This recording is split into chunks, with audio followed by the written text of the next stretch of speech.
behave like I'm yelling at my friends because they're having negative self-talk. And so, my name is Nata, and I'm very happy to be here today with you. I want this to be an open space. I know there are some Spanish speakers here, so I will be speaking in English. So, I'll have the ability to do both. Mi nombre es Nata, voy a estar hablando en inglés y español. Y quiero pedir a todos que tengan como una mente abierta. I ask that everyone can have an open mind when talking about these subjects. If you or someone you know is part of the LGBTQ community, si ustedes o alguien que saben es parte de la comunidad LGBTQ, espero que puedan pensar en sí mismos qué es lo que yo quisiera escuchar cuando yo sea parte o cuando yo fuera parte de la comunidad. I want you all to think about and ask yourselves, what would I want to hear if I were to be part of the LGBTQ community? So, we'll start. So, again, my name is Nata Choi. Ese es mi nombre. Pero usualmente me conocen como Nata, but I'm usually called Nata. I'm a person in long-term recovery. What that means to me that it's been more than 15. Oh, nice.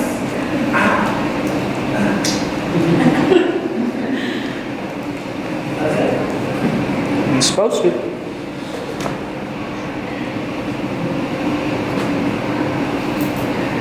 Try.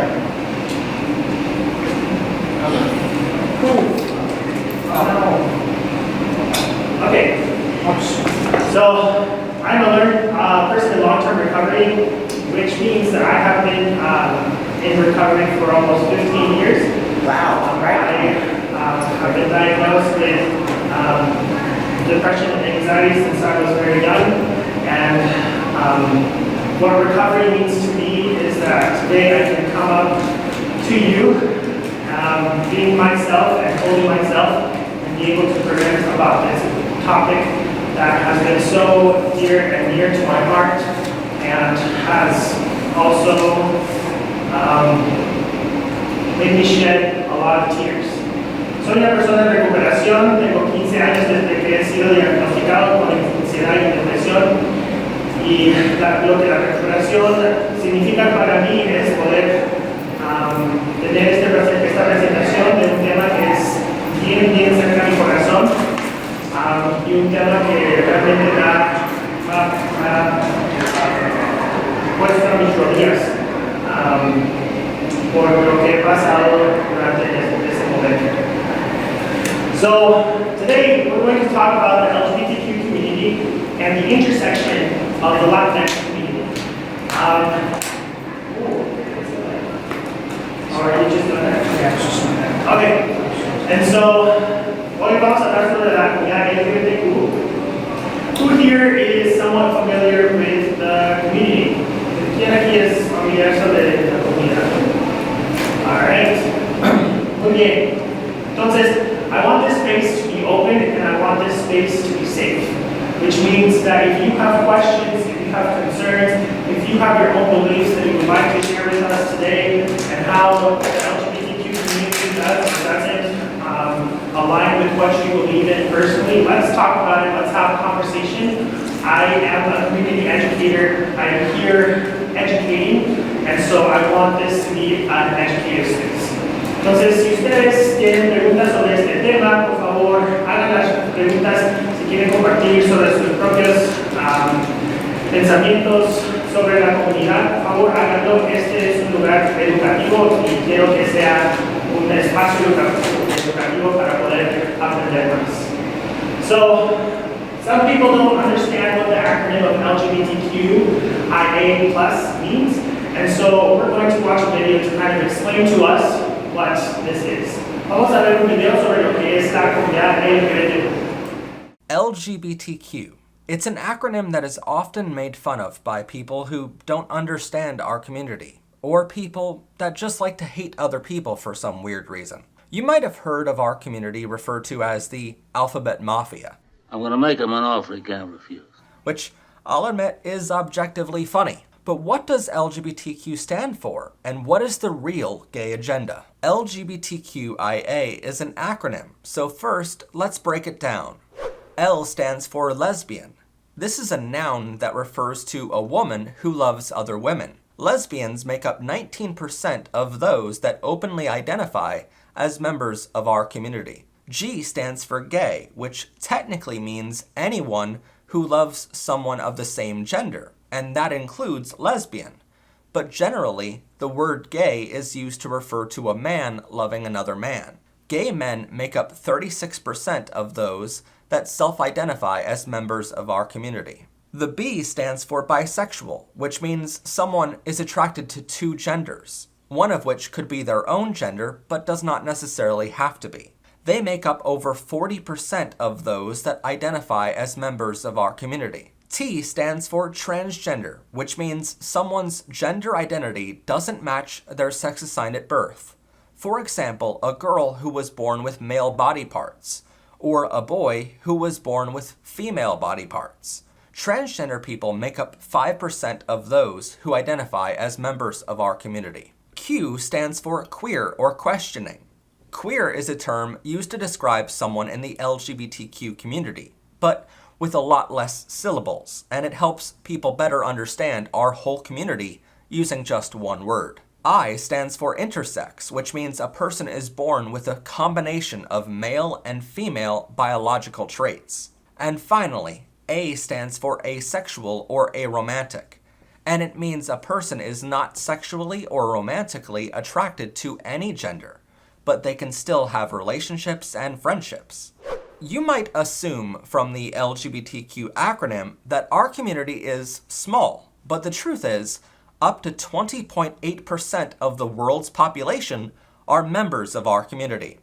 In fact, if we had our own country, the LGBTQ would be the single largest country by population, surpassing China and India both individually, and surpassing the United States, Indonesia, Pakistan, Brazil, Nigeria, Bangladesh, and Russia combined. But why is our community so large? Well, it's because it includes millions of gender identities on the gender spectrum, and hundreds of millions of orientations on the 7 spectrums of attraction. In fact, most analysts believe the queer community is much larger, and the only reason that only 20.8% openly identify as members of our community is because many countries, including the United States, have so much discrimination at all levels of government that it prevents more people from openly admitting they belong to the community. So someone questioning their gender or wondering if they are attracted to someone of the same gender is completely normal and perfectly healthy. All right, so I want to ask, first of all, any questions about that video? No? Solo para repasar en lo que es los términos en español, lesbiana, es una mujer que es atraída sexualmente a una mujer, gay es una persona que es hombre que es atraída a un hombre, y también gay puede definir a la comunidad LGBTQ. B es bisexual, que les gusta los dos géneros. T es transgénero, es una persona que es nacida de un género y después se identifica como otro género, y vamos a tocar de eso. Y es Intersects, que es una persona que es nacida con los dos órganos de mujer y hombre. Y A es asexual o aromantic, que es una persona que no tiene ninguna atracción sexual a ninguna persona, y una persona que no tiene ninguna atracción emocional a otra persona. So, to further explain the LGBTQIA community, it's not just about sexuality or gender, but it has to do a lot with pretty much everything when it comes to our bodies, our minds, and how we feel attracted to other people. So in the LGBTQ community, there's what we call the gender spectrum. And so when it comes to our gender identity, and the gender identity is what we feel inside, what we feel is what we identify with. Entonces, la identidad de género es cómo nosotros nos identificamos, cómo nosotros nos sentimos adentro. Y puede, the spectrum can go from a woman to a man, to something between, to something not in that spectrum either. Entonces puede ir de una mujer a un hombre o no en ningún lugar de esa parte. También tenemos gender expression. So gender expression is how someone expresses their gender, how they dress, how they physically act. And that can be either masculine or feminine. Entonces, la expresión de género es cómo la persona se expresa. Puede ser masculino o femenino. Entonces, like today, I come to you as a cis man, and so what that means is that I am a man, and I identify as a man, and I have, my gender expression is very feminine today. I feel very feminine. I love being feminine. Entonces, yo vengo aquí a ustedes como un hombre, un cisgénero hombre, que significa que yo me identifico como un hombre, pero como me expreso es bien femenino. Me encanta ser femenino, me encanta usar todo lo que es femenino, porque así es como yo me expreso. Then there's the biological sex, which is what we have between our legs. It is either a penis or a vagina or both.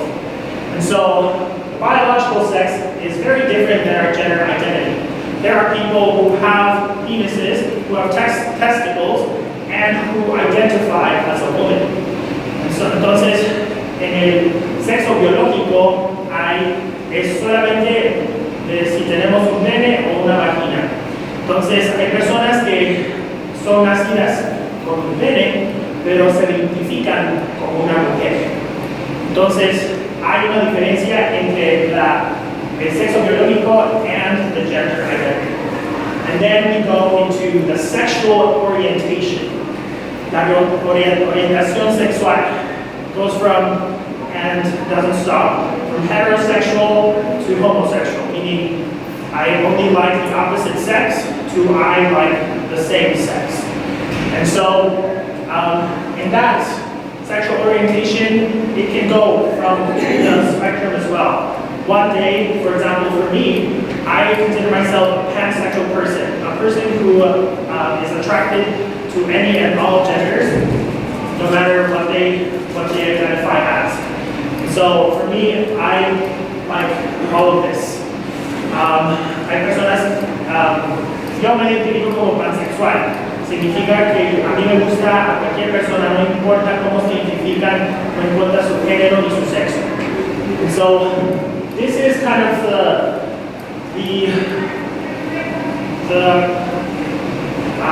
how do you say this? Like the whole circle, you could say, of the LGBTQ community.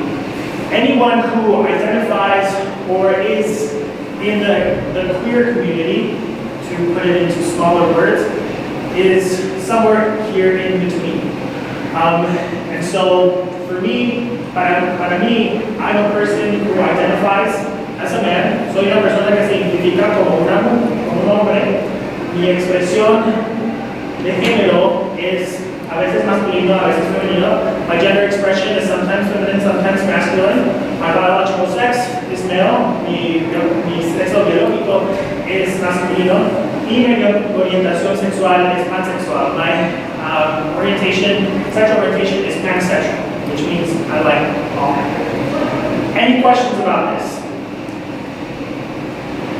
So, when someone says queer, it could encompass everything, it could encompass just one thing, it could encompass just 5 things. It's all within the queer community. What marginalizes a queer person is the fact that we are not the norm. Lo que marginaliza una persona queer es que no es normal. We're not a person who likes the opposite sex, or we don't identify with organ that we were born with, or perhaps we like just different types of people. Porque en nuestra comunidad y en nuestra cultura, because of our culture, we have been raised to, as a man, only like a woman. Hemos crecido en solo entender que las mujeres o los hombres se casan con mujeres. But as we're exploring more of the LGBTQ community, we see that we as humans are very varied. We have different parts in our life.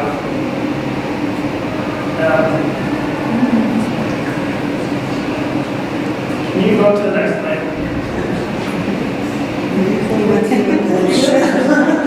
Sorry. Any questions about this? Preguntas?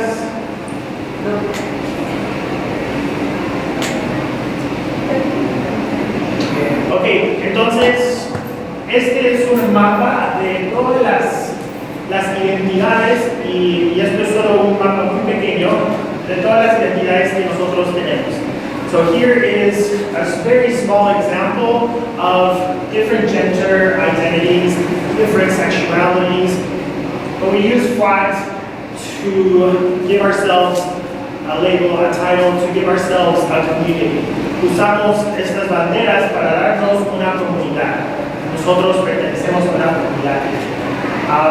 So these flags, I'm not going to go over them, pero si los ven en las calles, if you guys see them in the streets,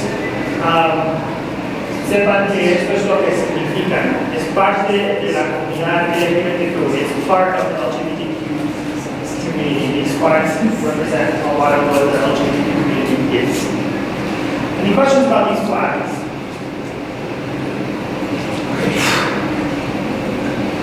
So, when it comes to non-binary and gender-queer people, so people that don't identify with any gender or any sort of title or any sort of gender or sexual expression, there is that thing for them too.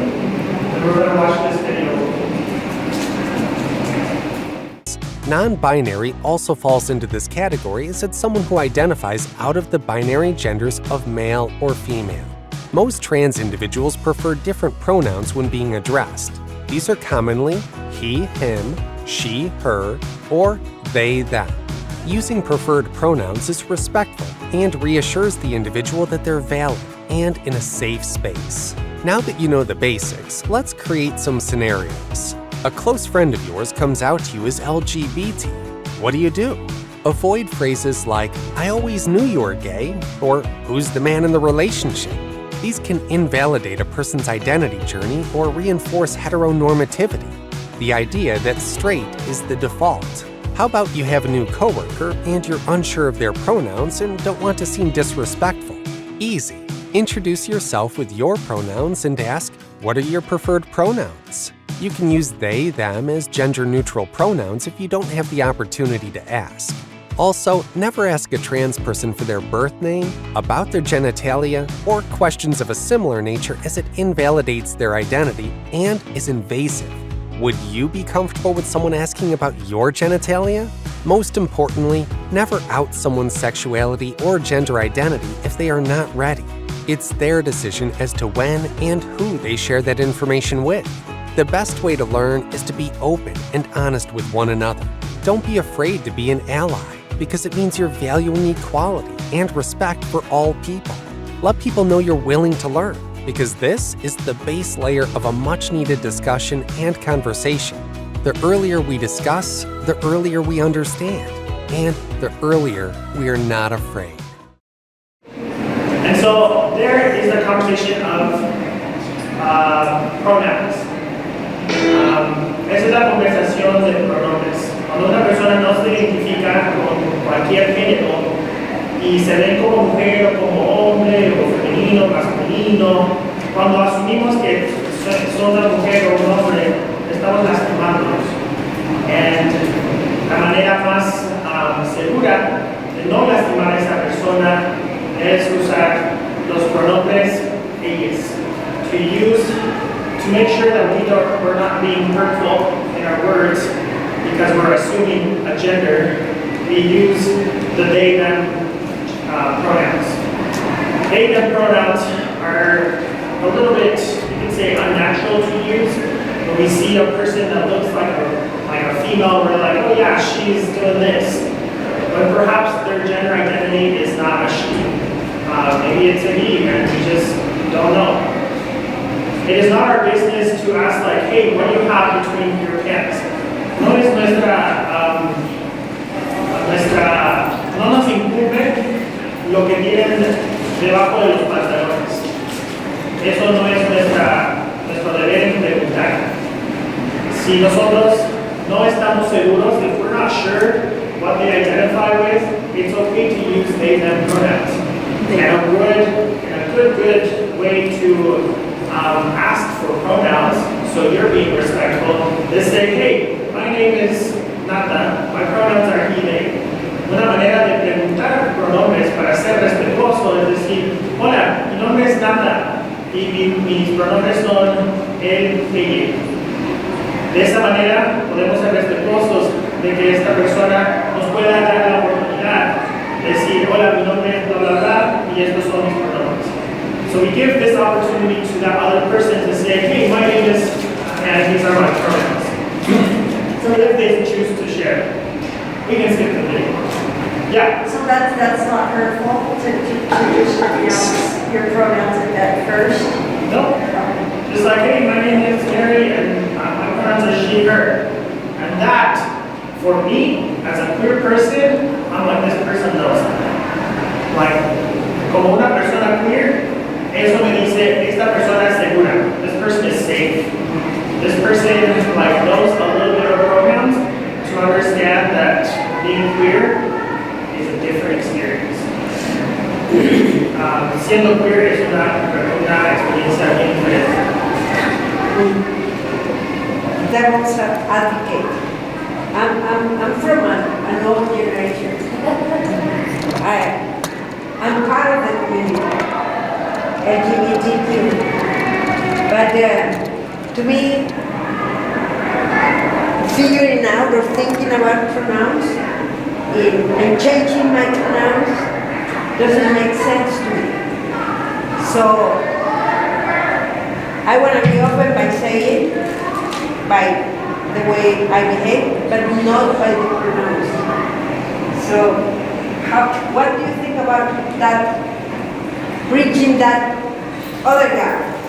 Those of us within the community that don't feel comfortable with the pronouns movement. I think, like any change that we need to make, it takes time and it takes our own assessment. There are spaces where I share my pronouns, there are spaces where I don't share my pronouns because I don't really feel like I need to.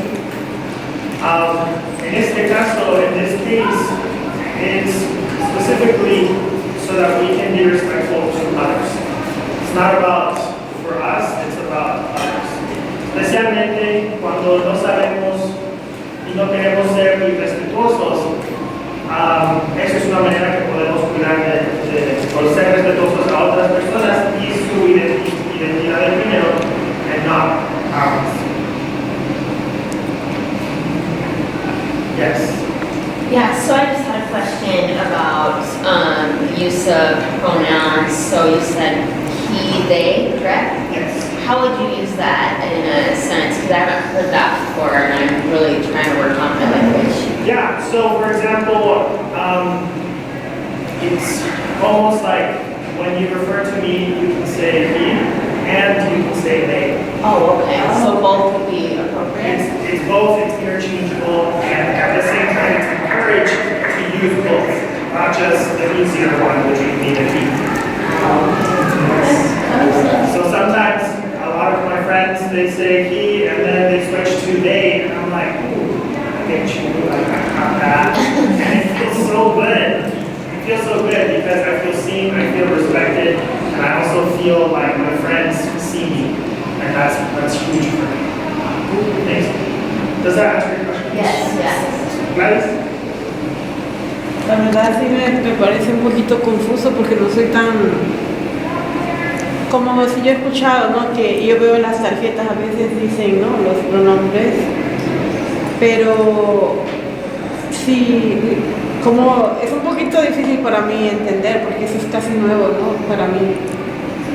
Pero ¿cómo le puedes preguntar o cómo te puedo llamar? Porque no sé, no por decir, como dices tú, they, en español sería ellos, ella.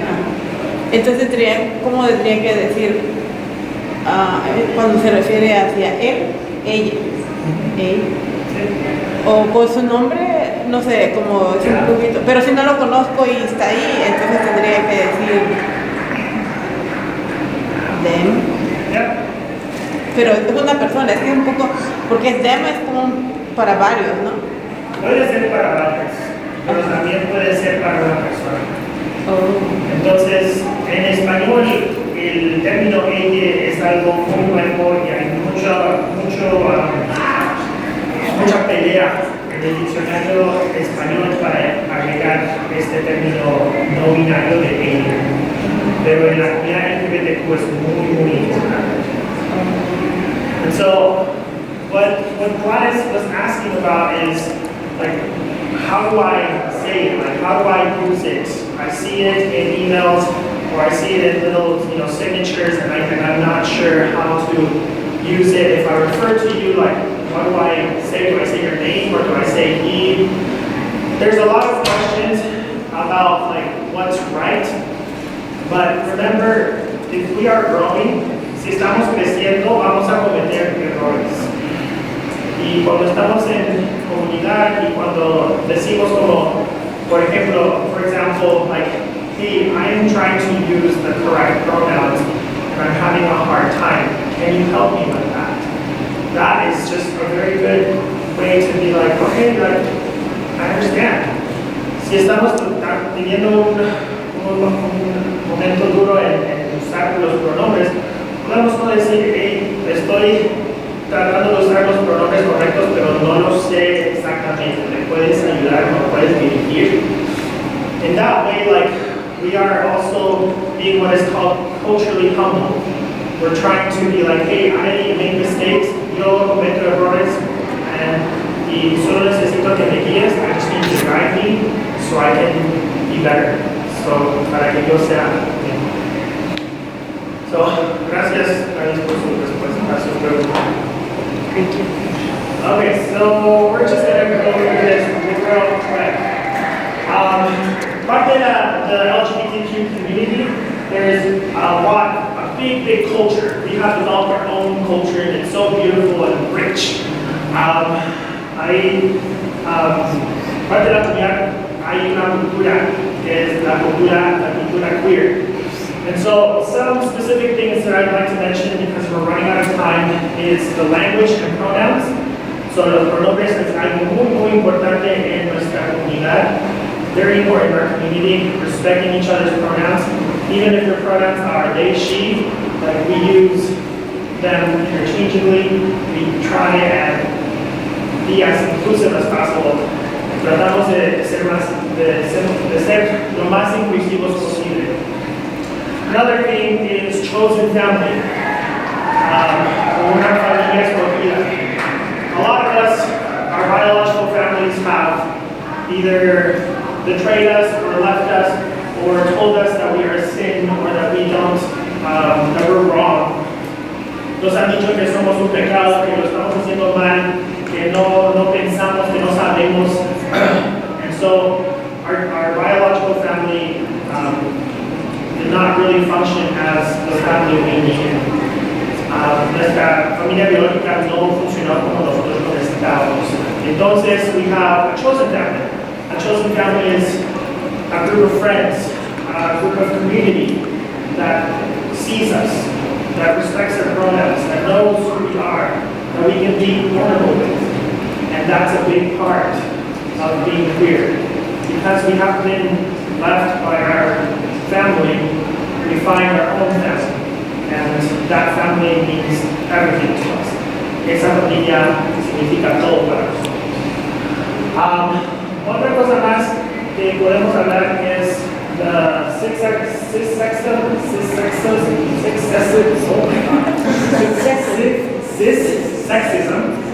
and heterosexism.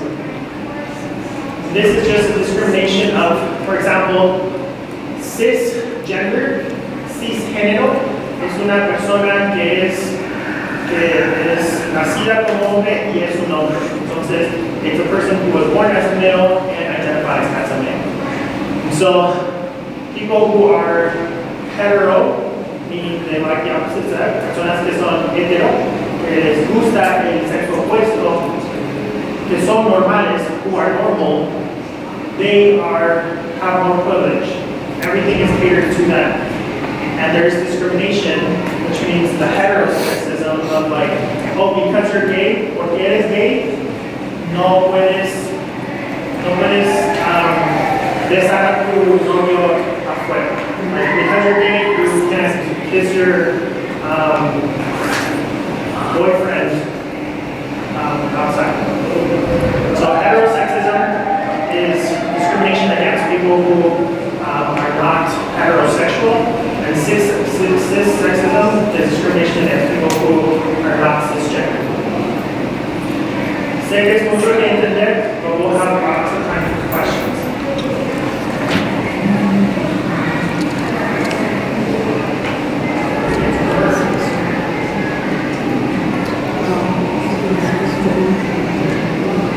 Can you do the slide? Of course.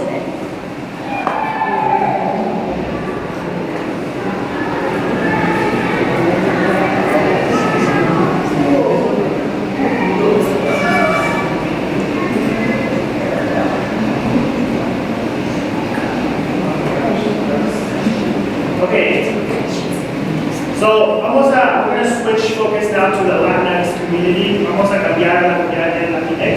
Antes de ir, any questions about the queer community? Preguntas sobre la comunidad queer? Yes. Okay, so if I'm gonna like put on my email, is that like transsexual too? I don't care what you are. Should I put she, is that identified as a girl, and then them or they? So your gender identity and your sexuality are two very different things. Right, so you can mix them all under, right? Like, because mine says she, her, right now, I like any mixed yours. So To make them feel comfortable. it's not about mixing that makes it comfortable, it's knowing about it. Okay, So if you identify as a person who uses they them pronouns, so meaning like you're not really completely a person that identifies as a woman, then that would be something that you would want to explore. It's like, do I am them instead of a she? And if it's just like, just identify as a woman, then it should be just a she person. okay. And then just the fact that you have pronouns in your signature means control, right? Thank you. Yeah. Okay. So, la comunidad Latinx, or Latina, or Latino, the community, Latinx community has lots of identities and names, a lot of people. Sometimes there are people who identify as just Hispanic. Hay personas que se identifican como hispanos, otros latinos, otros latinas, otras personas Latinx, otras personas Latine, other people Afro-Latino, other people Chicano. When in this presentation I will be talking about the Latinx community, which encompasses all of these identities, and it is important to understand that everyone, todos nos identificamos de una manera diferente. I am a person who was born in Bolivia, which is in South America, and I identify as una persona Latine, a person who is Latine. And that is what I identify. Miriam, what do you identify as? Latina. And so Miriam, she is from Mexico, but she identifies as Latina. She could also identify as Mexican or Mexicana, but it is her choice what she is called. Does that make sense? Yeah.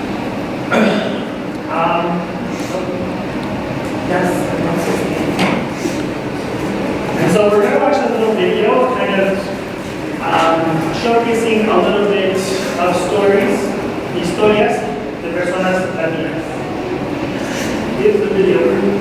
If video works. We don't want that. Okay, I'm gonna skip the video because it's too much. It's just too much. So the video was a bunch of Latino people, a bunch of Hispanic people telling their story, telling what they identify. There's, for example, a Puerto Rican person, and this person was born in the United States, in the mainland, but they identify as Puerto Rican. And so that is very important to understand. Cuando vemos una persona que se ve latina o hispana o mexicana, when we see a person who looks Hispanic, we don't just automatically assume like, oh, they're Latinos. They can be whatever they identify as. And it's important that we respect that. In the United States and in Utah, estas son las comunidades más grandes de la comunidad hispana. These are the communities, the larger communities in Utah. The Mexican community, the Salvadorian and Peruvian and Guatemalan community.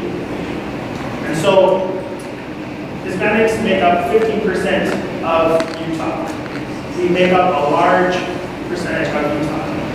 And so you may be working with either a Hispanic person or a queer person or both.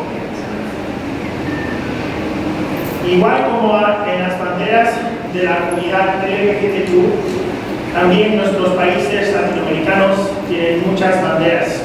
Todos tienen un significado, todos tienen una historia.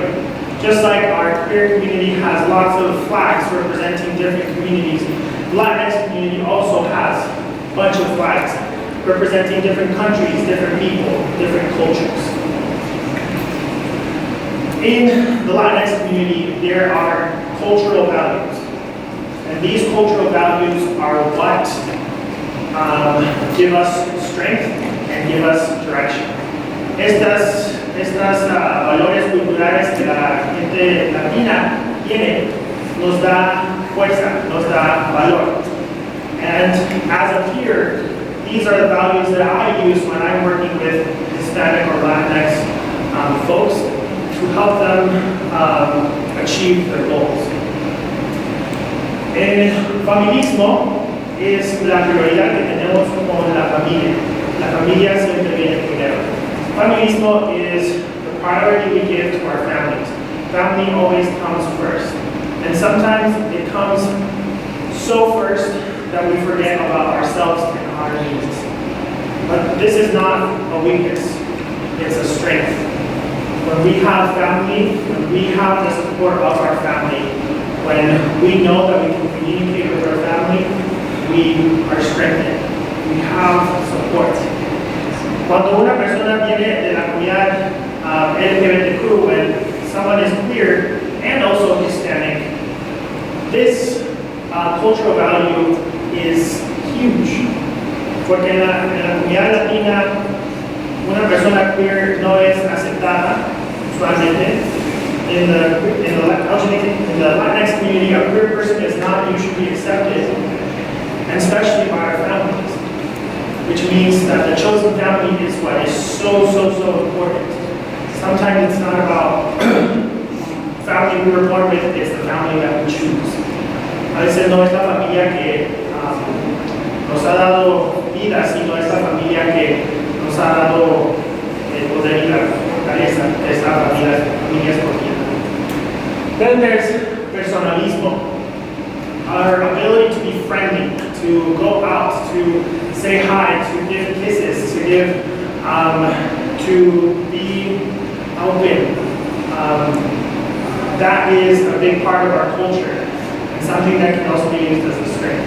El personalismo es las habilidades que nosotros tenemos para ser amigables, para ser acogedores. La comunidad latina siempre ha sido una familia junta y siempre estamos diciendo, agua, pásate. Como esas cosas son parte de nuestra cultura y una fortaleza. El respeto, respect.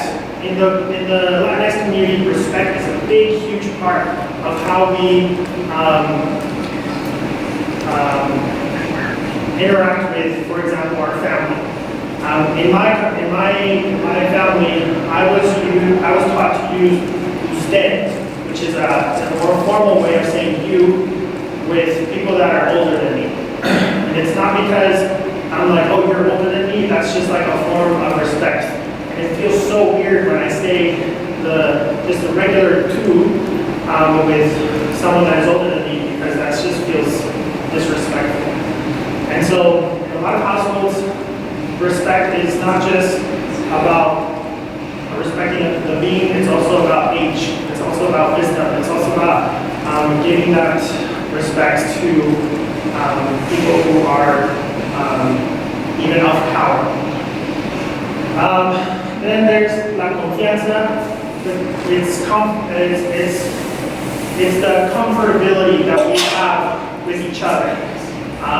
It's the connection that we have with each other. There's a saying in Spanish that's there, en confianza. And that saying is a saying of like, hey, like you're here, even as a family, we're here together, like you can share yourself with us. Entonces, cuando decimos en confianza, para los latinos, ¿qué significa eso para ustedes? Que Estás en confianza. que estás en familia, que eres parte de ellos. That I can be myself. That I can be myself, sí, que estamos en familia, that we're in family, that we're together. Y la dignidad, the dignity. And this can be a double-edged sword of feeling like we need to save face, which is another word of saying like our dirty laundry doesn't go outside of our family. Esa parte de la dignidad, que las cosas de la casa quedan en la casa y no salen para afuera. So that's a big part of the Latinx culture and something that can also be used as a strength. When a peer mentor becomes a peer mentor, we sometimes fall into la confianza, where these families, these amazing people we are now in confidence with them. And they begin to tell us, and we become part of the family. There are many times where I was invited to a lot of quinceañeras because I was now part of what they call their family. So any questions about this?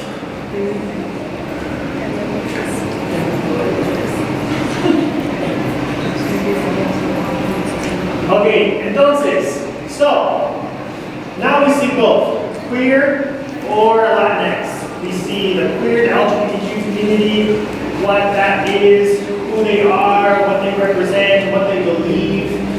And then we see the Latinx community. Very different values, very different systems, very different ways of believing or seeing. Tenemos la comunidad LGBTQ y la comunidad latina que son bien diferentes en muchas maneras. But the problem here is that we see and more. And what we need to see is an and. El problema es que estamos diciendo o y necesitamos decir y. Queer and Latinx. Queer y Latinx. Significando que me, and I'll talk about myself, I am a person who represents these two beautiful cultures, these two beautiful communities. Yo soy la persona que representa dos comunidades muy bonitas, bellas. Tengo la cultura de todo esto, y eso es lo que yo soy. And for a lot of people, por mucha gente, we fall into what is called an intersection. Una intersección. And really quick,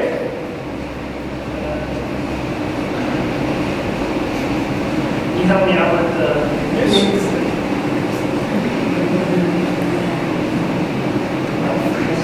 Okay. So intersectionality is a big important concept to understand when we are serving diverse communities. And this is what I want to like drive home to everyone. La interseccionalidad de las comunidades que nosotros trabajamos son muy grandes. It's not just about the intersection, and we can call it, we can picture it as like an intersection, you know, State Street and 300 North. Like we fall into these two intersections. And so I fall in the queer and Latinx intersection. And I also fall, yeah, and that's my intersection. The same thing with, for example, Teresa, who was part of the community. She is a woman and she's queer. And she falls into these two intersections. And another intersection that she also falls is she is a woman of color. So all these intersections are important for us to really see and understand. Intersectionality is the acknowledgement that everyone has their own unique experiences of discrimination and oppression, and we must consider everything and anything that can marginalize people. So gender, race, class, sexual orientation, physical ability, etc. So we're talking a lot about like the intersections between our identities and our peers' identities, and who are the people that we serve. This is kind of like a visual of like what our intersectionality can look like. Esta es una visual de lo que es nuestra interseccionalidad. Todos venimos de una diferente parte del mundo, nos identificamos de una manera, we identify in a certain way, and we change in certain ways. It's important to understand that a person who falls in here can have a very different experience than you. Una persona que llega aquí tiene una diferente experiencia que tú. And that is where cultural humility comes in. Ahí es donde viene la unidad cultural. So, I like this quote by Kimberly Crenshaw, who is the creator of the term intersectionality. She says, intersectionality is a lens through which you can see where power comes and collides, where it interlocks and intersects. All of us here have power.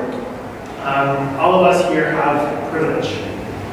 And privilege is not a bad thing. It's just something we need to understand and recognize. And how do we do that? Through cultural humility.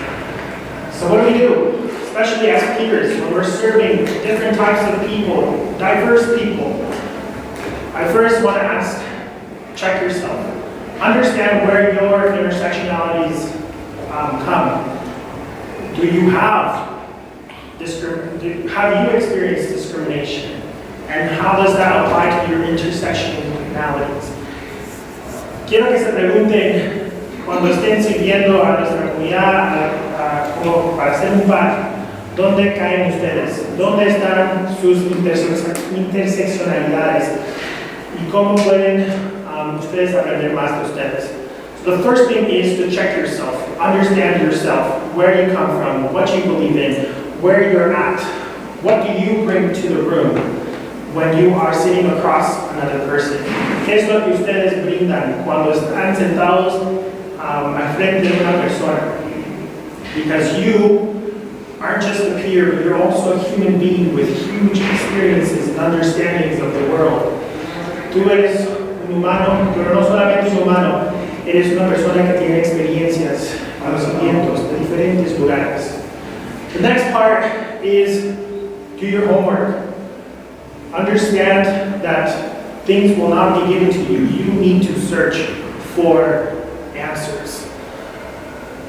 I appreciate all of you here, especially people who don't identify as being part of the queer community, because this is doing your homework. Because this is an educative space where you can learn, where you can ask questions, where you can learn and understand things that you don't know, that you're not familiar with, that you've never lived with. That is what cultural humility is about.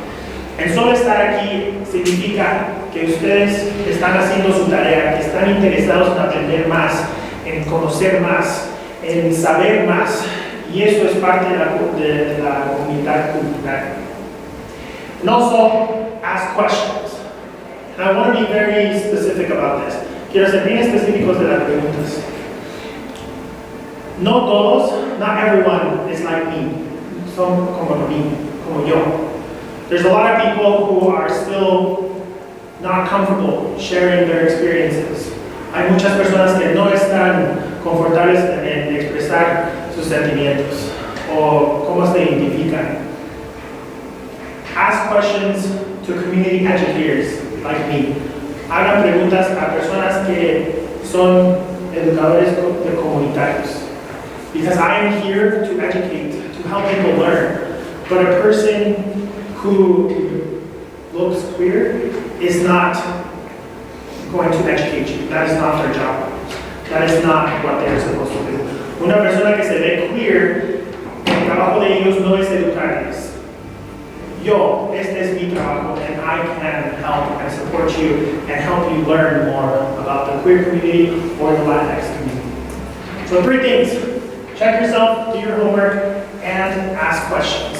Because that is what cultural humility is about. And I want to thank all of you for being here. Quiero agradecerles a todos por estar aquí, porque realmente se ve el interés y la curiosidad, y así es como aprendemos. I can see your curiosity and your interest, and that is how we learn. Thank you.